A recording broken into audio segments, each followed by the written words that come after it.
Starting your week the right way, coming to the FPL Green Room with me, Gianni and her, Holly Shand. Coming up in today's show, well, it's a bumper episode because we've got 2 game weeks of reaction, and we've also got to look ahead to the second double game week of the season. Obviously, we'll have my numbers game and Gianni's eye test report. We're also going to be looking at if there's any new arrivals in the Premier League that have piqued our interest in the transfer window. Yeah, there's definitely a few, not only transfer, but some of those loan deals as well. We'll have to talk about them. But look, I mean, first up, Holly, I've got to apologise because I'm the reason why we missed an episode. So, yeah, crazy schedule as always. But the good thing is we're back in good time for Game Week 25. And that Game Week 24 episode, I feel like we would have ended up recording and then pretty much ripped up everything we were going to say, because it wasn't until the Friday before the Saturday deadline that we got news of the double, and therefore everyone's chip strategy completely flipped, didn't it? Like you like me, I'm guessing, weren't going to assistant manager, and then you went, let's just do it.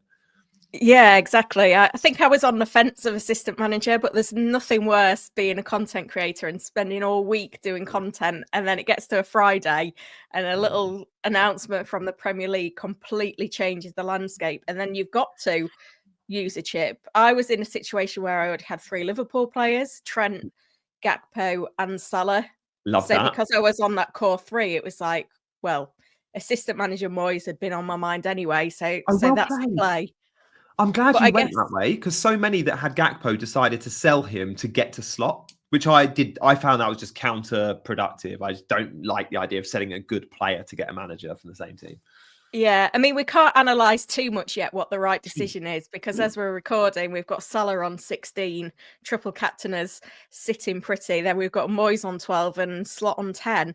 But did you go assistant manager Moyes as well? Yeah, of course. I did. I was never going to go Slot, was I? That was I need the bonus. Yeah, the differential play. And I'm quite hopeful, actually, of getting something from Moyes. But yeah, the 4-0 against Leicester, it couldn't really have got any better. And I brought in Pickford as well, who got an assist and a clean sheet. That paid off. Chris Wood owner, of course. Oh. Jacob Murphy owner. So, I mean, are you in the 100 club?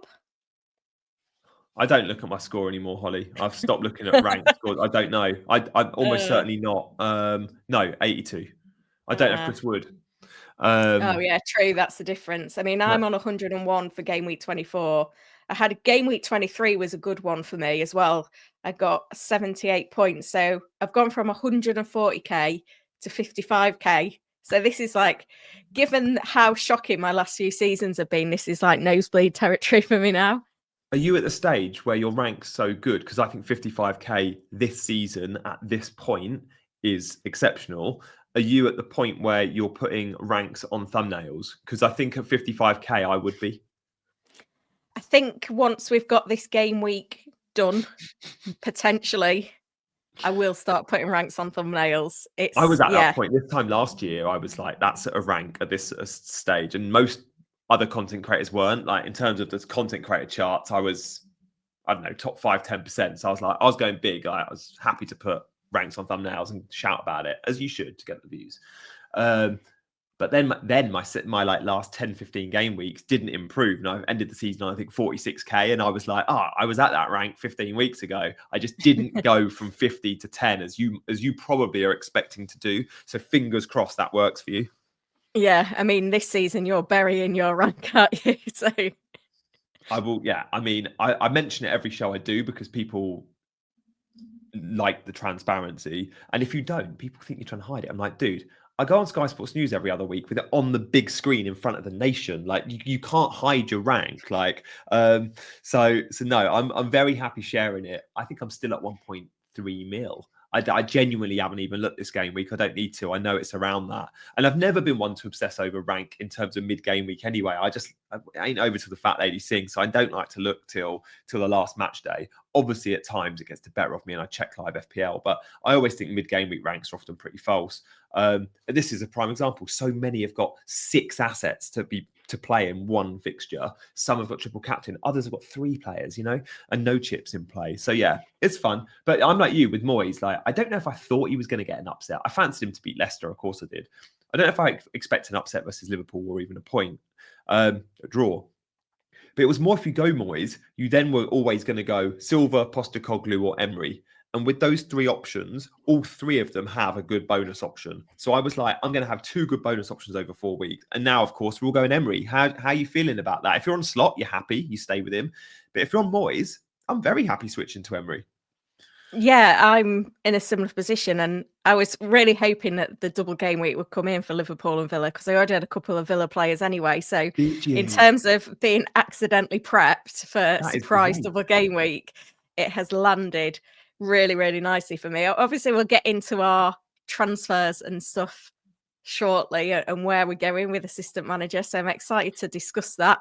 Yeah, it is well, we're recording this on a Friday, so I don't know what day this podcast will end up going out. But if you are listening, then make sure that you rate and review. If you're watching us on YouTube, like and subscribe. We're still trying to get to 1,000 subscribers on YouTube. And in terms of Green Room chat, I had a really weird situation. I think it was last week. I was recording the Sky Sports Fantasy podcast. Oh, yeah. For Double Game Week 24. We was recording it on Monday morning. We started recording at 9:30. At 9:35, my power went off mid podcast record. Was it bad weather? Great. Yes, it was. And then, well, it wasn't that bad weather here, but it was bad enough, I guess. There's some sort of power line down somewhere. So then I had to record the rest of this Sky Sports Fantasy podcast on my laptop that had about 20% battery. Using my rubbish webcam on my laptop, my AirPods rather than a decent mic, and on 4G. What a nightmare. It done. I know, we got it done. And then I couldn't send it to them because my 4G wasn't fast enough to do whatever it does. Oh, jeez. And then I had to abandon it to then go pick my kids up from school because they'd had a power cut at school as well. That is hilarious. I mean, thank God it wasn't live, but with Sky, they do like to clip sometimes and put it on Sky Sports News throughout the day, which is awesome. And when I do the Sky Pod, I forget that it's recorded, as in the video is recorded.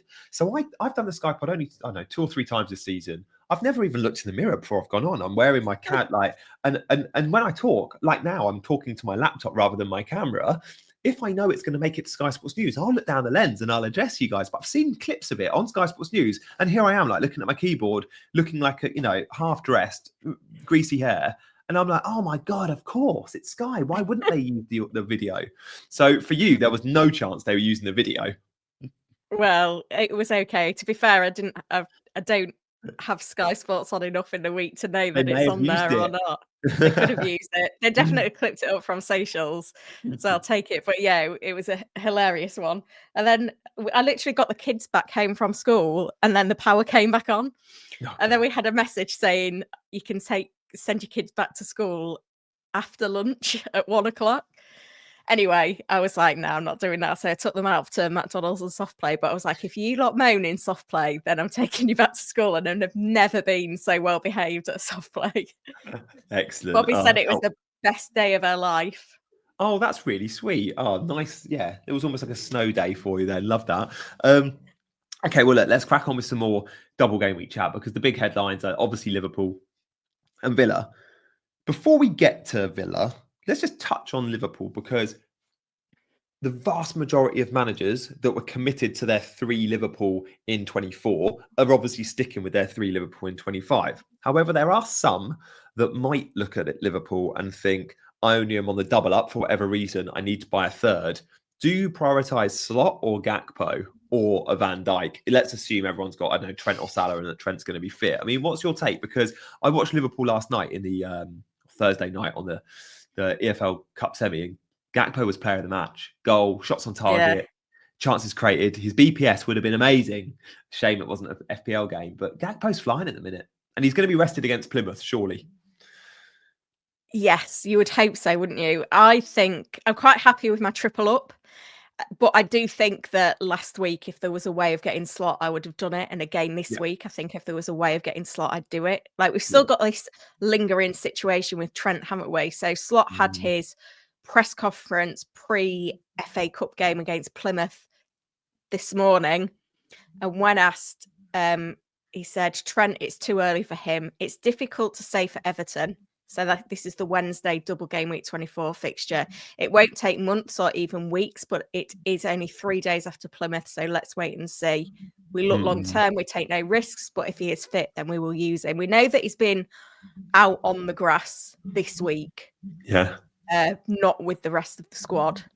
So I don't know how hopeful I am for Everton, but I'd like to think that he starts the double game week 25 fixtures. But if there's a doubt, then I could move away from Trent to go to Slot if I really wanted to. I think the problem with that is I look at defenders to buy in the game at the moment, and I don't really know who to buy. And this was like, because I could have sold Trent in 24 to get Slot, and I did think about it.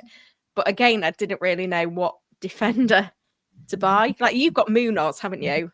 Oh, I benched him this week, Holly, which is when you get an 11-12 pointer from your Crystal Palace defender and he's on your bench. You're livid. You're livid, especially when you played players like Lewis Hall, who got 1 point and was on a clean sheet after an hour. Munoz is amazing. Genuinely, if I was buying a defender this week, forget the doubles, guys. Like, Munoz is so much better than any Aston Villa defender. Of course he is. Like, forget the double. They don't keep clean sheets. Munoz has got the fixtures. He's got the average position. I've been saying that for months. He's shooting, his XA, his XG, both are so good. And Palace now look much better because he was doing all that before, but Palace weren't keeping cleans and they weren't scoring many goals. But now they're doing both those things. Munoz is a hard buy this week.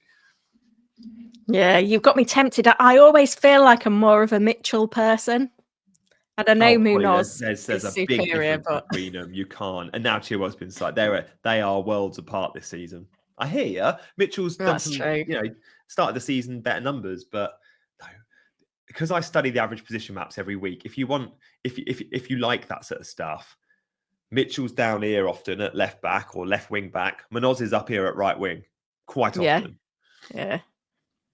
That option is there for me then, if there was any question marks about Trent. But yeah. I mean, I'm probably just going to stick with Trent at this point. Yeah. And with Villa, who are you on? Because you mentioned double. I've got Rodgers and I'm buying Watkins. What's your, but that, and that'll be my two Villa, and obviously Emery. Yeah, I've got Konza, so I'm sticking with him. If you've got a Villa defender, you hold, but then happy to sell him, I guess. Okay, so you've got Konza and Rodgers. Watkins is a tricky one, isn't it? Because if you've got Wood and Isak, you can't get to him. I can't believe people are considering selling Isak for Watkins. That's mental. I know, like the amount of people that were selling Chris Wood last week to get Gakpo. And I was like, what are these people doing? And then he goes big name content creators too, right? Like big name content creators are looking to sell Isak to Watkins. I'm like, this is madness. He's the best striker in Europe. Yeah, you can't do that, can you? You've got to stick with Man City. It's a great fixture. He just ruined Saliba and Gabriel. I mean, when Duran was leaving, it felt like Watkins looked a bit secure. But Villa have made some moves in the transfer window, and Watkins has got a little bit of an injury issue. And before that, he was kind of in and out of the team until Duran got his suspension.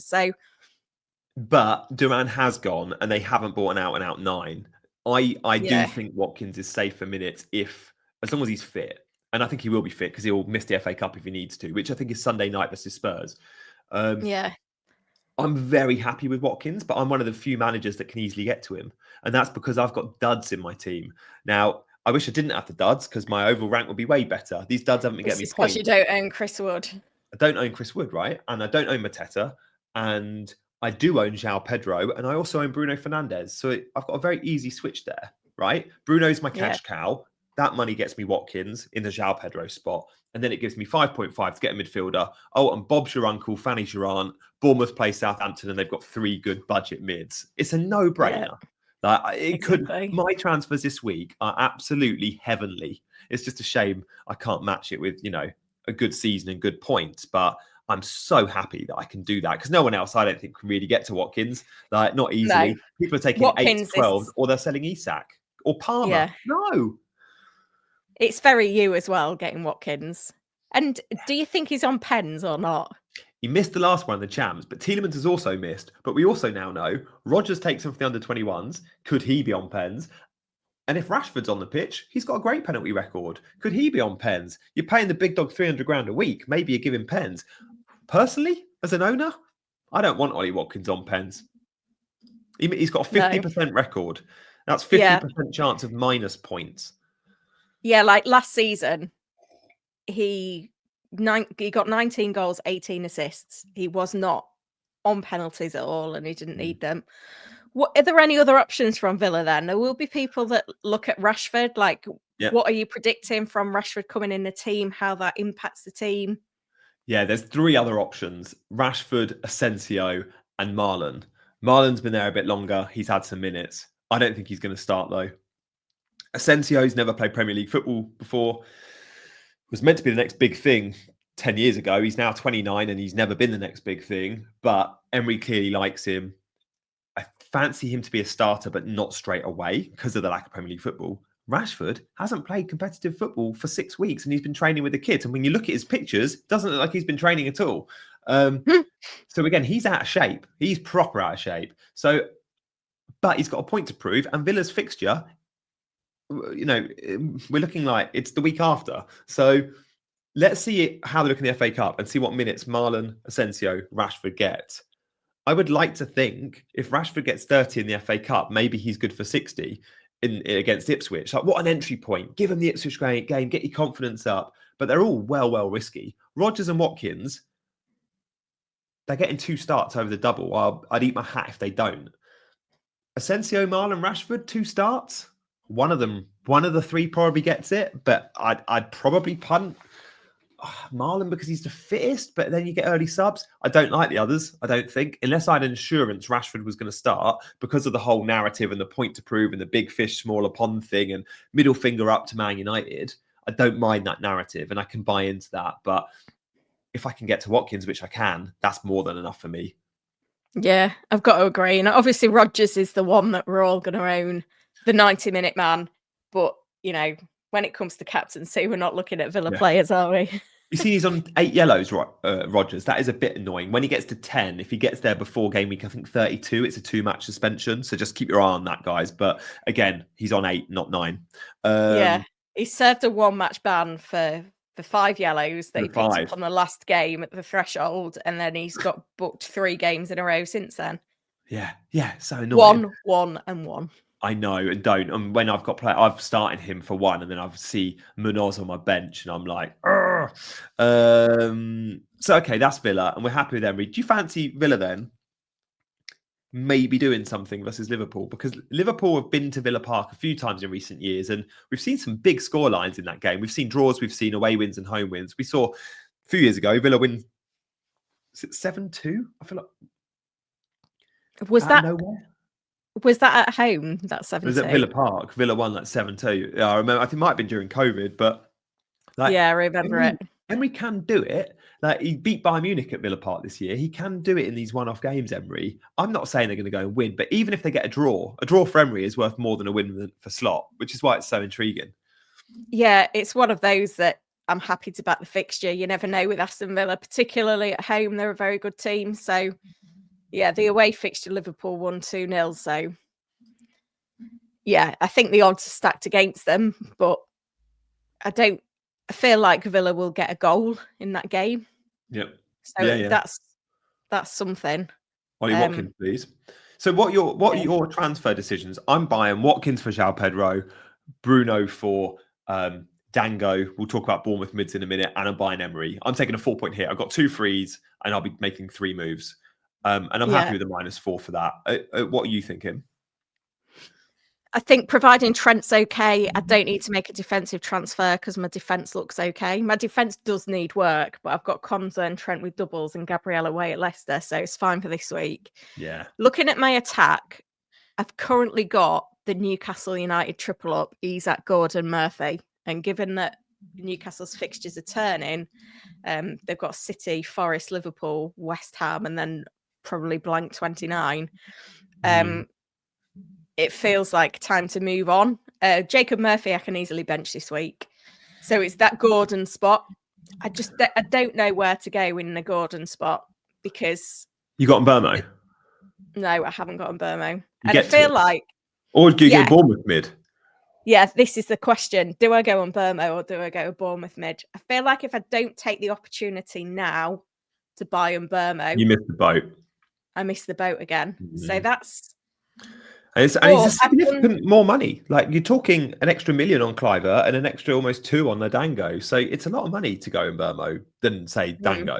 So it depends how much you need that 2 million later down the line. I mean, by selling Newcastle, though, Holly, you're doing that because you're looking at not free hitting in 29. And you know Newcastle don't have a fixture. And you're thinking, oh, wildcard in 30, 31. And that is what I think the vast majority of managers will do. Do you really want to be selling Newcastle attackers? They're playing so well. I know the fixtures aren't great, but for the same reason I'd keep Isak, I'd be tempted to keep Gordon and Murphy. But of course, if you're keen not to free hit in 29, you have to offload some. I'm pretty sure I'm free hitting in 29. And I have to, because I look at that and go, I've currently got 8 players not playing in 29, and I'm not going to have enough free transfers to sell 5 of those 8 because I'm using transfers to go Emery. The week after, I'll be using a transfer to go and Watkins. I'll be using another transfer on a manager. Yeah, I think I'm going to be hit 29 like me. Yeah, I think I am. No, the motivation isn't to get a player that with a fixture in 29. The motivation is that I don't want to be tripled up on Newcastle because I've played so you are open to avoiding the free hit. Yeah, I'm happy to free hitting. Yeah, and I've done my form versus fixture charts. Yeah, Newcastle are 16th out of 20 in those charts at the moment. Brentford, interestingly, are only 15th in the chart, whereas Bournemouth are 4th. So while I do feel like Mbeumo on paper is a better buy than Cliver, I do feel like I need Bournemouth more than I need Brentford at the minute. Your form versus fixture charts have been pretty bulletproof this season. So yeah, I hear you. Palace are 5th, Bournemouth. Well, to be fair, Arsenal 6th, Palace 5th, Bournemouth 4th, Villa 3rd. Not a lot to choose between them. Chelsea a little bit ahead of them in 2nd, and then Liverpool are like off this chart first. Shock. Okay. Oh, watch this space then. If we're talking Bournemouth mids, you got any strong views on them? Like, I think Cliver probably marginally is the best and worth the extra because of the pens. Semenyo's the massive shot monster and 90-minute man regardless of his form. And then Dango is playing number 9 and they didn't buy one. And he's the cheapest. I can only afford Dango. And I'm quite happy with that. I've got 5.5 to spend, so I'm quite happy. It's just I'm forced because genuinely I struggle to split them. When I look at the numbers, Clive does edge it, but then you have to weigh up the extra almost £1 million. Yeah, I don't think I'd go Dango. If you'd have asked me a couple of weeks ago, I'd have said Semenyo. But I look at Cliver, who's the 4th highest scoring midfielder in the game, and you think you can't ignore that. So I think it would be Cliver. And you got the money. It is a bold call to buy Cliver over Mbeumo, who is the 5th highest owned player in the game. And if you look at him points wise, he 4th is best in the game, isn't he? 5th. I'd go in Mbeumo, but I also didn't realise the form versus fixtures tables was quite out of favour for Brentford and so in for Bournemouth. So I hear you. Only because I know you've got the money and you're pretty flush with it. But Brentford have not been playing that great, have they? Really? No, they've been getting the chances. The outcomes have been bad, but that Spurs game, they were really unlucky. Like, they were the much better team versus Spurs. Yeah. Only 1 goal in 4 for Mbeumo. Only 1 win in 4 for Brentford. But then you look at their fixtures: West Ham, Leicester, Everton. But then you look at Bournemouth's fixtures, they're better. And they're equally, yeah, they're better. That's what I looked at. I'd say the Bournemouth fixtures are better. Southampton's unbelievable. But remember, that is a derby game. Yeah. I still think that they're better for Bournemouth. And Bournemouth are so exciting in attack. Again, they cause Liverpool sorts of problems. That was never a 2-0. Like, it was 2-0. But yeah. Guys, if you are listening on podcast, by the way, we didn't say, but do hit those buttons. Like, we would love you to review us. We'd love you to share us with a friend. Obviously, if you can rate us on pod, but on YouTube, you can like and subscribe. Drop a comment on YouTube as well. Holly and I go through those, so we'll be sure to get back to you. Holly, there's no decision on captaincy this week. Let's not even talk about it. Like, if you own Mo, of course you go in there. Yeah. What about if you've got the option of playing a chip this week? Maybe you missed the boat last week. Do you triple captain? Do you assistant manager? What do you do? I think it's triple captain. If you've got Yeah. both and you haven't played them, it's still a very good double for Mo. The other triple captain is you wait for 33 and you go Isak, because Isak's probably going to get Palace and Villa in 33. Yeah, that is an option. I think if I had them available, I would triple captain as well this week. And you'd wait assistant manager like we were both probably originally going to do, 36, 7 and 8. Yeah. Salah, did you see Salah's penalty in the League Cup semi-final? I thought it was going over when he hit it because it was so high. I was like, oh my, because you don't see players hit him that high because it's so close to the crossbar. It's so risky, but he's just playing with that confidence. So yeah, that was great. That was great. I kind of wanted Fulham and Spurs to get the double because it would have brought more chaos. And I only own Rodgers. I don't own, like you had Konza. And I just wanted the slot managers to have to have to come down to our level and buy an Emery or Postecoglou or a Silva. So I was gutted with that, but at the same time, whatever, it's great. I've actually really enjoyed this chip, and I think everyone hated it at first, and I think now we're starting to see people enjoying it because they're getting points from it. But it's valuable, isn't it? I think the thing that I find scary about it is the value in it. Whereas I feel like ceiling's too high. You're a different manager to me, so you'll embrace that higher ceiling, whereas I don't like the variance that it gives. I wish the ceiling was higher. Yeah. I mean, I'm on Emery now, but then when I look at game week 26, do you think you'll end up playing safe in 26 and go to like an Arteta?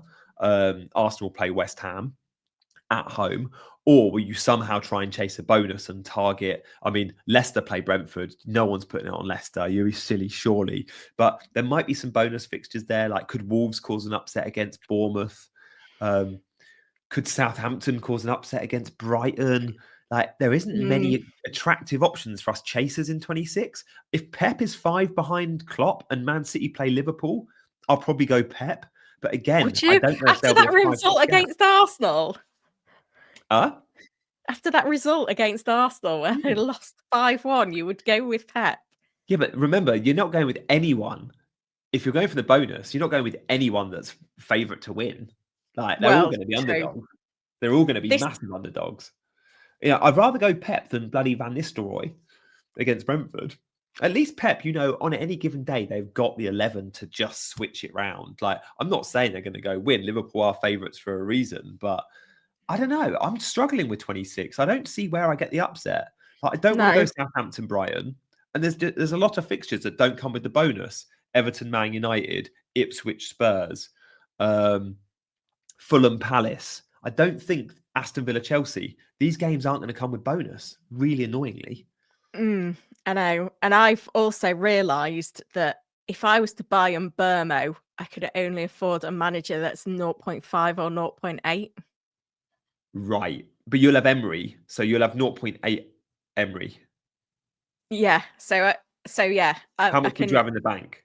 No, I've got enough to buy Emery this week, but I wouldn't have enough. I'd only have 0.1 left. So I wouldn't have enough to go with a 1.1 or a 1.5 in 26. Ooh, that might, yeah. So you can't get to an Arteta without a hit, No. And then I think that does just swing it to buy that Bournemouth midfielder instead, which is... I'm actually quite happy I've realised this. It's a good job we had this conversation. I've not been looking far enough ahead. I have looked, and for me, it's really annoying because I've got 1.3 million left. And if I did want to go to a Pep or play safe with an Arteta, that 1.5. And annoyingly, there's no managers in that 1.3 bracket. It goes from the 1.1 to 1.5. It's very strange. You get the 0.8s, the 1.1s, the 0.5s before that, and then obviously the 1.5s. So yeah, but maybe it's a hit. I don't know. Let's see. All right. Well, that's good chat. That's good FPL chat. Let's move on, Holly. Have you got any parenting hacks of the week? I've got one. I've got one which is just centered. You mentioned soft play and the kids being so well behaved. Because it's winter, I feel like soft plays are so valuable. I am on a mission to discover every soft play within 10, 15 miles of my house, of which so far I've been to about 5. And I'm going to another new one on Sunday because we have a kid's birthday party. But my parenting hack, I think, is going to be This party is at a soft play 9 till 11 on a Sunday morning. Now, I've never been to a kid's party at 9 a.m. I think it's genius. The parents are getting out of putting on lunch. It's a mirror. It's perfect. If I There'll be think Guy's food. next party is going to be 9 to 11, I don't think there's going to be any food there. There will be other than food. cake. Do you reckon? Yeah, there will be food. It's Bobby's birthday next Friday, and it's her party this Saturday. Right. And obviously, because she would not have patience to wait all day for a party, so I went with the earliest slot, the 10 till 12. So at 11 a.m. they're going to be eating their chicken nuggets. But I do know soft plays that do like a kid's breakfast. Oh, interesting. So this one, I just thought they've done it early to escape the food. And then I thought, and also because it's soft play, they're all busy. They're not, they're not centered around the table or whatever. But yeah, I guess you're probably right. Well, I'll report Soft back. play parties, though, are just so easy. You literally turn up with a cake. Yeah. They go crazy for 2 hours. And then you go. Soft play parties, yeah. This is the first one I've been to. Guy's been to 3, but Cam took her to the other 2.